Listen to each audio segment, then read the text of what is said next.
আসসালামু আলাইকুম। আপনারা কেমন আছেন? আশা করি ভালো আছেন। তো আজকে কলা আর আলু, তরকারি কলা যেটাকে বলে কাঁচকলা, সেইটা দিয়ে আমি সুন্দর একটা রেসিপি নিয়ে আপনাদের মাঝে আবারও হাজির হলাম। তো আপনারা কেমন আছেন? সবাই ভালো আছেন। আমিও আপনাদের দোয়া ইনশাল্লাহ ভালো আছি। দোয়া করি আপনারাও ভালো থাকেন। তো আলু কয়টা আর এই 3টা কাঁচকলা আমি সিদ্ধ দিয়েছিলাম একই সাথে। সুন্দর করে আমি সিদ্ধ করে নিয়েছি। তো সিদ্ধ করে নেওয়ার পর আমি ছিলে নিয়েছি আলু এবং কলা।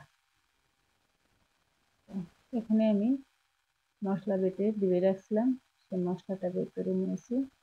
আর নিয়েছি এখানে লেবু কেটে 2 চপ, নিয়েছি পরিমাণ মতো লবণ, নিয়েছি কাঁচা মরিচের যেটা পাতা সেটা কুচি করে নিয়েছি। আমি শুকনো মরিচের গুঁড়ো নিয়েছি, স্পেশাল শাহি গুঁড়ো মশলা 1 চা চামচ নিয়েছি, গোটা জিরে নিয়েছি, কয়েকটা পেঁয়াজ কুচি করে আর কয়েকটা রসুনের কোয়া কুচি করে। তো এখন সবগুলা কলা এবং আলু আমি হাত দিয়ে সুন্দরভাবে চটকাই নেব। একটু দানা দানা থাক, সমস্যা নেই, একটু দানা দানা থাকলে ভালো হবে। কেউ আবার মিহি করে একদম গ্রেটার দিয়ে গ্রেট করে নিয়ে, তো আমি সেটা করব না। সবগুলা মশলাগুলো দিয়ে আমি এই কলা আর আলুটা সুন্দরভাবে হাত দিয়ে মথে নিয়েছি। এখানে কিন্তু আমি হলুদ অ্যাড করিনি, একটু দানা দানা আছে, সুন্দর একটা দানা দানা আছে ভিতরে, সুন্দর একটা ডো তৈরি হয়ে গেছে। সেখান থেকে আমি একটু একটু করে নিয়ে একদম মাছের শেপে আমি সবগুলা চপ বানিয়ে নিয়েছি। তো দেখেন অনেক সুন্দর লাগতেছে।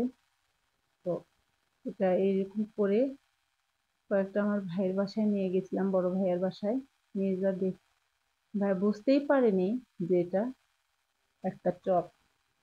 বলতেছে মাছ, আমি মাছ খাই না এমন কথা বলতে, আমি বলতেছি আরে মাছ না, এটা একটা কাঁচকলার চপ।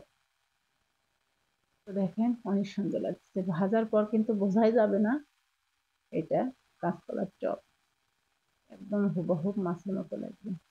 আমি এটা শুকনাই ভাতের সাথে খাবো, কেউ আবার এইভাবে তরকারির মধ্যে দিয়ে একদম দো পেঁয়াজি করে, আমি সেটা করব না। সবগুলা এভাবে আমি তেলের মধ্যে ডুবো তেলের মধ্যে ভেজে নিচ্ছি, লাল করে ভেজে নেব।